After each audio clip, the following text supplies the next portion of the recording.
दोस्तों बकरी पालन में अक्सरहा दो चीज़ सामने आती है। पहला ये कि लोग पहले करते हैं फिर सीखते हैं, और दूसरा पहले सीखते हैं तब करते हैं, और दोनों में अंतर समान है। जो सीख कर करते हैं वो टिक जाते हैं, और जो करके सीखते हैं कहीं ना कहीं समस्याएं बहुत झेलने को मिलती है। लेकिन जो करके सीखते हैं बहुत बड़ा अनुभव उनके पास आता है, क्योंकि वो चीज़ों को सामने से फेस करते हैं, झेलते हैं, और बहुत कुछ अपने बल पर वो सीखते हैं। तो आज ऐसे ही एक कहानी को कवर करने के लिए हम पहुंच गए हैं उत्तर प्रदेश, जिला देवरिया है, और यहीं पे बकरी पालन का काम कर रहे हैं। और अभी आगे बहुत कुछ आपको जानने को मिलेगा। जो हमारे भाई अब बकरी पालन करने की अभी सोच रहे हैं उनके लिए वीडियो काफ़ी इन्फॉर्मेटिव बड़ा रहने वाला है। नमस्कार दोस्तों, मैं हूं आशुतोष और आपके अपने चैनल स्टेलर फार्मिंग पे आपका स्वागत है। दोस्तों आज की वीडियो बकरी पालन से संबंधित रहने वाली है, और जिनसे आप मिलने वाले हैं अपने हौसले के दम पे जो है वो आज बकरी पालन कर रहे हैं, और अब चीज़ें जो है बहुत कुछ सुलझ गई हैं और सही डायरेक्शन में चल रही हैं। तो वीडियो को स्किप मत कीजिएगा, आखिरी तक देखिएगा। तो आइए दोस्तों देर न करते हुए वीडियो शुरू करते हैं।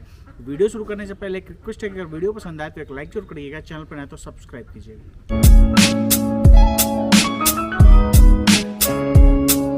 सर हमारे चैनल पे आपका स्वागत है। आपका भी सर बहुत बहुत शुक्रिया, नमस्कार। सबसे पहले अपना नाम और फार्म का पूरा पता हमारे दर्शकों को बताइए। मोहम्मद असलम खान मेरा नाम है, और बर्मा मीट छापर, देसई देवरिया, डिस्ट्रिक्ट देवरिया में फार्म है। बकरी पालन जब आप किए उसका काफ़ी नुकसान आपको झेलने को मिला? नुकसान तो सर बहुत झेलने को मिला है, क्योंकि विदाउट एक्सपीरियंस हमने काम शुरू किया, इसके लिए नुकसान हुआ है। तो दोस्तों ये सब होता है, अभी बहुत कुछ सर बताएंगे, और आप जो सामने से अभी जो भाई हमारे करने वाले हैं सामने से बहुत कुछ सीख सकते हैं। तो वीडियो को स्किप मत कीजिएगा, आखिरी तक देखिए। सर सबसे पहले ये बताइए कि अभी कितने जानवर आपके पास हैं? अभी मेरे पास तकरीबन 50 मर्द गोल्ड है, और बच्चे हैं भी, और ब्रीडर। और ये जो फार्म का एरिया है लगभग कितना एरिया है? 167 × 28 इतना एरिया है, और देखने में ये लग रहा है कि मुर्गी फार्म है। हाँ, पहले मुर्गी फार्म ही था, पहले मुर्गी फार्म ही था, और ये बकरी फार्म मैं कहीं और रखा था, तो वहाँ से उठा के यहाँ ट्रांसफ़र किया। और कितने अभी मुर्गी फार्म आपके पास हैं? मेरे पास 3 मुर्गी फार्म है। तो मतलब साथ में मुर्गी फार्म भी चल रहा है और बकरी फार्म भी चल रहा है? जी हाँ, मुर्गी फार्म का भी काम चालू है, और बकरी फार्म का भी काम चालू है। ये सवाल मैंने इसलिए पूछा क्योंकि बहुत सारे लोग ये सोच रहे होंगे कि शायद मुर्गी पालन में नुकसान हुआ होगा इसलिए बकरी पालन किया, लेकिन ऐसी बात यहाँ नहीं है। सर का मुर्गी पालन का भी काम चल रहा है, और साथ में देखें कि अभी बकरी पालन में जैसा सभी लोग देखते हैं कि काफ़ी अच्छा एक व्यवसाय माना जा रहा है लाभ के दृष्टिकोण से, तो इसलिए सर आपने बकरी पालन भी शुरू किया। हाँ, एक फार्म को कन्वर्ट किया हमने बकरी फार्म में, बाकी हमारा तो मुर्गी फार्म चल ही रहा है। आप ये बताइए सर कि जैसे बकरी पालन अभी जो आप कर रहे हैं तो इनको खिलाने पिलाने की आपकी क्या व्यवस्था है? खिलाने पिलाने की व्यवस्था ये स्टॉल फीड पे खिलाते हैं सर। स्टॉल फीड पे? हाँ। क्या फीडिंग मैनेजमेंट में क्या क्या देते हैं इनको? इनको देते हैं अभी जो सीज़न चल रहा है तो अभी घास नहीं दे रहे हैं। अभी इनको जो है भूसा गेहूं का और मकई का दर्रा और चोकर यही सब मिला खिलाते हैं। ये सब? हाँ। और बकरियों को चराने वराने के लिए कहीं नहीं, अभी चराते नहीं, बस अंदर यही ग्राउंड में घूम लेते हैं। इसमें से बारिश आता है या ज़्यादा धूप होता है तो इसमें खिला देते हैं। और ये थोड़ा सा घूमने फिरने का ये आगे एरिया है। हाँ, ये घूमने फिरने के लिए ही उन लोगों के लिए छोड़ा गया। अभी जैसे जो भी आपके पास जानवर हैं तो किस किस ब्रीड पे आप काम कर रहे हैं? मेरे पास सोजत है, बीटल है, बर्बरी है, और ब्लैक बंगाल। ये बताइए कि जब बकरी पालन की आप जब शुरुआत किए थे और अब तो आपके पास जानकारी भी हो गई है, तो उस समय से अभी का जो समय है दोनों में क्या अंतर पा रहे हैं? उस समय का जो अंतर था सर वो तो बहुत ही नुकसान हुआ, लेकिन अभी जो है कि सब कुछ ठीक चल रहा है। किसी साहब से जो है कि एक्सपीरियंस मिल गया है, सलाउद्दीन साहब से, मंजरिया में जो उनका गोट फार्म है, वहाँ से काफ़ी एक्सपीरियंस मिला और काफ़ी उनको लाभ मिला उनसे, और काफ़ी उनका योगदान रहा है जो मैं अभी स्टैंड हूँ। पहले जो भी नुकसान हुआ है उसका कोई मुझे गम नहीं है, लेकिन अभी मेरा सब कुछ ठीक चल रहा है, बस इसी बात का खुशी है। जी बहुत बढ़िया सर। तो ये बताइए कि जब बकरी पालन की किए थे तो लगभग कितनी बकरियों से किया? 167 बकरी स्टार्ट किए थे। 167 बकरी से शुरुआत की है। जी सर, जी सर। और लगभग कितने महीनों में इतनी बकरियां आपके पास हो गई थी? 2 महीने के अंतर्गत में हो गया। कहाँ कहाँ से बकरियों को कहाँ से आपने खरीदा था? जहाँ से मिल गया वहाँ से खरीद लिया। यही मेरा सबसे बड़ा गलती हो गया। अगर कहीं बाजार जहाँ लगता है वहाँ भी अगर पसंद आ गई जानवर तो वहाँ से भी उठा लिए? जी सर, जी सर। मैं मतलब जहाँ से मिल गया वहाँ से मैं ले लिया। लेकिन ऐसा गलती नहीं करना चाहिए। कभी भी बकरी फार्म से ही खरीदना चाहिए, क्योंकि फार्म की बकरी में आपको पूरा वैक्सीनेशन दिया रहता है, वैक्सीनेटेड रहती है। वैक्सीनेशन के साथ साथ आपको ये पता रहता है ना कि वो क्या खा रही है, कैसी है, इसकी नस्ल क्या है, इसका कैसा इसका सिस्टम चलेगा यहाँ पे हमारे फार्म पे। और बाहर से जो बकरी लेंगे उसके बारे में ना तो आप जानते हैं ना तो सामने वाला बताएगा। और वहाँ की बकरी आएगी, मान लीजिए चराई की बकरी है तो स्टाल फीड पे नहीं रह पाएगी, ये आपके लिए दिक्कत हो जाएगा। तो यही गलती हमने किया है।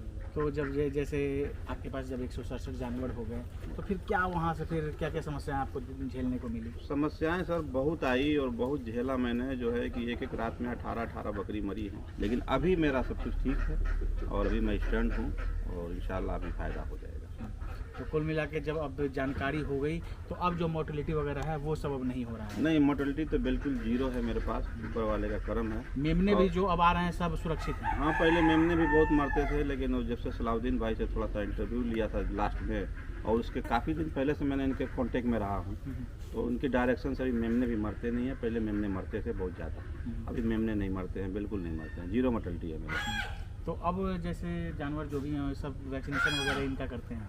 हाँ, सब वैक्सीनेशन होता है, टाइम टाइम से डिवार्मिंग भी करना पड़ता है और टाइम टाइम से इनको देखभाल भी करना पड़ता है कि मेरा जानवर कौन कैसा किस हाल में बैठा है, खड़ा है, क्या कर रहा है, कितना खाया नहीं खाया, वो सब देखते रहना पड़ता है। तो अभी जैसे मुर्गी पालन भी आपका चल रहा है, बकरी पालन भी चल रहा है, तो कैसे इसको मैनेज कैसे करते हैं? आदमी वगैरह भी रखे हुए हैं क्या? हाँ, आदमी लोग हैं, वर्कर हैं काम करने वाले। तो वर्कर के काम करने से कुछ नहीं होता है, आपको फिर भी जाना पड़ेगा, टाइम देना पड़ेगा और देखना पड़ेगा। क्योंकि जितने सीरियस आप होते हैं उतने सीरियस जो आपके पास आदमी होते हैं वो नहीं होते, वो तो बस अपना जो जॉब है वो कर रहे होते हैं, चीज़ों को आपको देखना होता है। सही बात है, जो काम करने वाले हैं वो अपना काम ही करते हैं, लेकिन आपको जो है कि माल आपका है तो आपको थोड़ा ज़्यादा रिस्पॉन्सिबिलिटी बनती है कि आप अपने सामान को हिफाजत करें और देखें सही तरीके से। नहीं तो सामने वाला क्या है, काम कर जाएगा, उसको जो काम कहेंगे वही करेगा, वो दूसरा तो उसको मालूम नहीं है। बिल्कुल।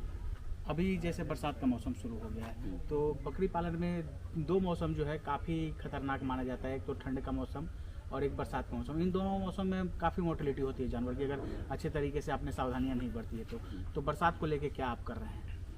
ठंड तो हम झेल चुके हैं, जो भी नुकसान होना था हुआ है, लेकिन बरसात में तो मुझे कोई नुकसान नहीं है और बरसात से मुझे कोई फिक्र भी नहीं है, क्योंकि हमारा सिस्टम और मैनेजमेंट सब कुछ ठीक ठाक है, तो कुछ नुकसान नहीं होगा। मैनेजमेंट में मतलब अंदर चौकी लकड़ी पे तख्ते पे उनको बैठने के लिए जगह दिया गया है और चूने का जो है कि हमेशा जो है कि छिड़काव होता रहता है ताकि ज़मीन नमी ना हो।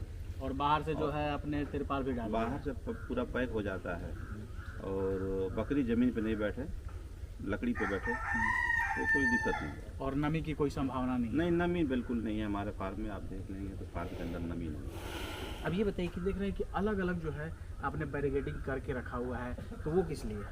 अलग अलग बैरिकेडिंग इसलिए किया गया है कि बकरी कोई होती है दूसरे बकरी को मार देती है, तो इस बकरी को जो है कोई मारने वाली बकरी उसको अलग रख दिया जाएगा, वो नहीं मारेगी। और एक उम्र की बकरियां एक साथ रहेंगी और एक फैमिली की बकरियां एक साथ रहेंगी तो कोई झगड़ा नहीं होगा, और दूसरी फैमिली आएगी तो थोड़ा सा झगड़ा हो जाता है। अभी हम देख रहे हैं बहुत सारे शानदार क्वालिटी के मेमने भी आपके पास है, लगभग मेमनों की संख्या कितनी है? मेमनों की संख्या तकरीबन 30 है और बड़बड़ी में उसमें ज़्यादा है? बड़बड़ी ही है, बड़बड़ी ज़्यादा है। तो आज सलाउद्दीन जी भी यहाँ आए हुए, उनसे भी थोड़ा बात करते हैं। जरूर बुलवाइए सर को। सर, हमारे चैनल पर आपका स्वागत है। आपका भी स्वागत है सर। सर, आपके बारे में बहुत बता रहे हैं कि जो नुकसान हुआ उससे आज कहीं ये बचे हैं और बहुत अच्छे स्थिति में, अब तो नहीं कहेंगे लेकिन फिर भी जो है जितने जानवर अभी बचे हुए हैं अगर इसको अगर सही तरीके से कर लेते हैं तो जो नुकसान हुआ है साल 2 साल में जो है वो रिटर्न बैक हो जाएगा। जी, पहले से बहुत सुधार है और सुधार वही कर पाता है जिसके अंदर लगन होती है, हौसला होता है। ये मेरे बताने से कुछ नहीं होता है, जो लोग इम्प्लीमेंट करते हैं वही लोग अच्छा करते हैं। बहुत लोग आते हैं ट्रेनिंग करके सीखते हैं, बाद में कहीं फ़ोन नहीं आता, क्योंकि या तो सच्चाई से डर जाते हैं या तो लगता है कि मैं मेहनत कर नहीं पाऊँगा, तो वो लोग आगे नहीं कर पाते हैं फार्म, या करते भी हैं और उसके बाद से मेहनत नहीं करते हैं। तो मेहनत नहीं करने वाला किसी को ब्लेम नहीं कर सकता, लेकिन ये मेहनत कर रहे हैं और इनका ब्रीडिंग फार्म अपना मतलब सेटअप किए हुए हैं। पहले जो नुकसान हुआ है, लेकिन जो इनका मैं देख रहा हूँ तरीका और जो इनका मेहनत करने का तरीका है और जो इनका इन्वेस्टमेंट है, ये चाहते हैं कि मुझे बड़ा करना है। इनका स्पेस भी है और इनका रख रखाव अच्छा है, इनका बैकग्राउंड, इनका हौसला सब कुछ अच्छा है। तो इसलिए मुझे लगता है कि इनका फ्यूचर बहुत अच्छा है। जैसे जो भी समस्याएं ये झेल रहे थे या मोर्टेलिटी वगैरह हो रहा था, जी, जी। तो जब आप फार्म पे आए यहाँ पे, जैसे आपने बताया कि हम यहाँ आकर देखे उके भी हैं, तो क्या कुछ देखा, क्या ये झेल रहे थे? पहले देखिए, पहले इनके पास एक तो नॉलेज कमी थी, डिवॉर्मिंग छोड़िए, बहुत सारी छोटी छोटी चीज़ें जिससे इनके मेमनों का नुकसान हो रहा था। वैक्सीनेशन भी इनका नहीं था, कोई वैक्सीनेशन नहीं था इनके पास, कोई वैक्सीनेशन बकरी को किए ही नहीं थे। और उसके बाद डिवॉर्मिंग करते थे, लेकिन कब क्या करना है, कैसे करना है, क्या शेड्यूल होना चाहिए, पता कैसे नहीं चेंज करना है, डिवॉर्मिंग करना ही नहीं होता। उसका क्या कैसे कौन से मौसम में क्या करना है, कौन सा वर्म दिख रहा है उसके हिसाब से करना है। आपको अगर जो होता है, जो स्टूल चेक करके, मैग्नी चेक करके लोग डिवॉर्मिंग करते हैं, वो फैसिलिटी नहीं भी है, फिर भी आपको एक अनुभव होना चाहिए, एक एक्सपीरियंस होना चाहिए कि कैसे हमें करना है, कौन से मौसम में कौन सा वर्म ज़्यादा मतलब वो होता है, एक्टिव होता है। तो उसके हिसाब से आपको डिवॉर्मिंग करना है। और क्या डिवॉर्मिंग कर चुके हैं उसको नोट कीजिए, तो हिस्ट्री पता चला कि इस बकरे को ये डिवॉर्मिंग हुआ है, तो आगे दूसरे से करना है। ये सब करके इनको सब कुछ बताया गया, उसके बाद से ये बहुत ही अच्छे से कर रहे हैं और उसका रिजल्ट देखिए आपके सामने है। बच्चे भी खूब सारे दिख रहे हैं। पहले मैं जब फार्म पे आया था, इनके पास एक भी बच्चे नहीं थे और इनका यही कहना था कि सब बच्चे हमारे बच नहीं रहे। तो बच्चे ना बचने के पीछे सिर्फ एक दो कारण नहीं होता है, बहुत सारे कारण हैं। कोई किसी पे लागू होता है, कोई किसी पे लागू होता है। और जब बकरी गाभिन हुई पहले दिन से, उसी दिन से आपको देखभाल करना होता है गाभिन बकरी को। बच्चा को वहीं से पालना होता है, माँ के पेट से ही पालना होता है। तो वहाँ से जब पालेंगे, वहाँ से एक एक चीज़ का ध्यान देंगे, उसको मिनरल और विटामिन की डेफिशिएंसी को पेट में पूरा कीजिए, बकरी को भी मजबूत बनाइए, बच्चे को भी मजबूत बनाइए, लीवर उवर हर चीज़ मजबूत होकर आए अंदर से। प्लस उसको डिवॉर्मिंग कीजिए कि वर्म के साथ ना आए, विदा वर्म फ्री होके आए। यहाँ आए तो 10-15-20 दिन के बाद, 15 से 20 दिन के बीच में आप उसको डिवॉर्म कीजिए, जो लाइट डिवॉर्मर होता है उससे डिवॉर्म कीजिए। तो उससे क्या है कि दूध पीने वाले बच्चे हैं, उनको वर्म ज़्यादा मतलब वो करते हैं। तो उसको 15 दिन कीजिए, फिर उसके 1 महीने बाद कीजिए उसको डिवॉर्मिंग। ऐसे मैंने इनको जो प्रोटोकॉल होता है गोट फार्म में, कोई बहुत बड़ा चीज़ नहीं है। एक बार अगर समझ गए आप कि हाँ ऐसे ऐसे करना है, तो वही करना है। ऐसा नहीं है कि हर बकरी के लिए अलग अलग कुछ करना है, एक ही सिस्टम फॉलो करना है। और इनको मैंने डिटेल में ट्रेनिंग में भी बताया हर चीज़, तो इन्होंने बहुत अच्छे से सीखा भी है। और एक चीज़ ये भी है सर कि जैसे बकरी वालों ने मेन कमाई जो होता है वो आपके मेमने ही है। अगर वो सही सलामत बच गए तो पैसा वहीं से मिलेगा। पैसा वहीं से मिलेगा और मेमने ही आपके स्ट्रेंथ हैं, वही आपको बढ़ाएंगे, आपके फार्म को भी बढ़ाएंगे। जो आपको फार्मिंग करना है, आपके फार्म को ही ग्रो करना है, तो उसमें से ही आप अपने पास बच्चे रख सकते हैं, उसी में से बेच के आप अपने आप को मतलब फाइनेंशियली मजबूत कर सकते हैं। तो ये सब चीज़ें तो मेम नहीं है, ऐसा नहीं है बकरी का दूध बेच के आज के टाइम में काम नहीं चल रहा है। बिल्कुल, गोट फार्मिंग में मेमनों से ही काम चल रहा है, बच्चों से ही काम चल रहा है। जैसे उसको हर तरीके से आप ब्रीडर बनाइए, उसके लिए फीमेल बनाइए अच्छा ब्रीडिंग के लायक, उसके बाद से खस्सी कुछ जो क्वालिटी में खस्सी करिए। हर तरह का बिजनेस मेमनों से ही होगा। तो मेमनों को जो बताया वो ग्रो किया है, जो मेमनों को नहीं बताया वो वहीं का वहीं स्थिर है। जैसे 1-आध महीने पहले ये ट्रेनिंग लिए थे और उसके पहले जब आप फार्म में आए थे, उस समय से अभी का जो समय है उसमें क्या अब रख रखाव में क्या अंतर आप पा रहे हैं? रख रखाव में पहले बकरियाँ इनकी बड़ी कमज़ोर दिखती थी, अभी मैं देख रहा हूँ इतने दिन में 1 महीने में बहुत सारा रिकवर किया है। इनके बाद जूच चिंचड़ की बहुत सारी प्रॉब्लम थी, उसको भी सही किया इन्होंने, सब कुछ बताया गया उसके हिसाब से सही किया। उसके बाद बच्चे तो दिखते ही नहीं थे, अभी बच्चे इनके पास बहुत सारे हैं, अच्छे संख्या में आप जी। और इन्होंने जो पुराने बच्चे थे उनको कुछ को सेल किया, कुछ जो लो क्वालिटी की बकरियाँ थी उनको भी इन्होंने सेल किया। इन लोगों को रिकॉग्नाइज़ किया कि ये चीज़ आपको मतलब वो कीजिए, सेल किया। अभी जो इनके पास बकरियाँ हैं वो बहुत अच्छी हैं और वही इनका देखिए फ्यूचर अच्छा करेंगे। अभी आप सेलिंग की बात किए तो सर एक चीज़ ये बताइए कि जैसे जो भी इतने दिन में आप, अभी तो नुकसान की बात हुई, तो क्या सेल वगैरह भी यहाँ से कुछ हुआ है? हाँ, सेल हुआ है। जैसे देसी बकरियां कुछ सेल की है। अच्छा, ब्लैक बंगाल की जो बकरियाँ थी। हाँ, और जो बकरियां हमारे लिए सूटेबल नहीं थी, भाई साहब ने बताया कि ये बकरी ठीक नहीं है, उसको मैंने निकाल दिया और मुझे भी लगा कि ठीक नहीं है तो मैंने निकाल दिया। और खस्सी जो है थे कुछ, तो खस्सी को मैंने सेल कर दिया, कुर्बानी वगैरह में निकला यहाँ से। हाँ। तो ये सब है कि यहाँ से कुछ सेल आउट हुआ है, कुछ पैसे आए हैं उससे। हाँ, कुछ पैसे आए हैं, लेकिन जितना नुकसान हुआ है उसके मुकाबले में कुछ भी नहीं है। अब जैसे जो स्थिति में आप पहुँचे हैं और जो अब सब सही दिख रहा है, मेमने भी अब अच्छी संख्या में आपके पास हैं, तो लगभग कितने दिन में ये पैसे रिटर्न हो जाएंगे? देखिए, इंशाल्लाह अगर जो सब कुछ इस तरह चलता रहा तो 2 साल के अंदर मेरे पूरे जो भी नुकसान हुए हैं उससे डबल आ जाए।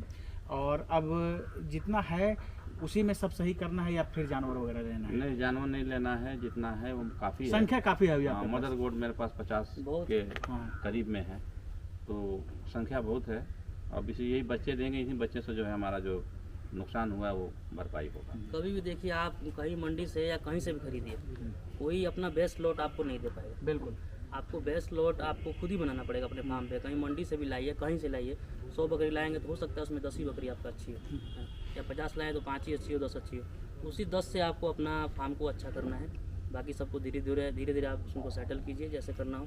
बाकी जो उनमें से आपको फाइंड करना है कि कौन से बकरियाँ हमारे फार्म के लिए अच्छी हैं। बाद में जिस दिन आपको जो बेस्ट लॉट का जो आपका टारगेट है कि बेस्ट लॉट हमारा क्रिएट हो जाएगा, वो जब हो जाएगा तो आगे चाहे वो 100 पैदा करें, 200 पैदा करें, सब अच्छा ही पैदा करेंगे।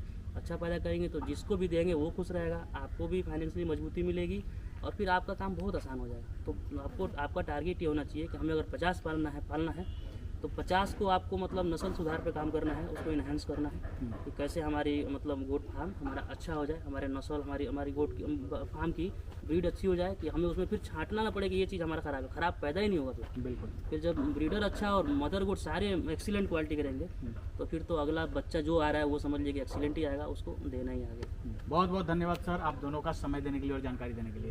Thank you sir. Thank you sir. दोस्तों ये हैं अपने असलम भाई और ये हैं सलाउद्दीन भाई। काफ़ी अच्छे से चीज़ों को एक्सप्लोर करके बताया और काफ़ी कुछ आप यहाँ से सीख सकते हैं। जो भी भाई बकरी पालन करने की सोचे हैं और अभी तक जानकारी कहीं से नहीं, तो आप कहीं से पहले जानकारी जुटा लीजिए और उसके बाद हमेशा कम से कम संख्या से शुरू कीजिए।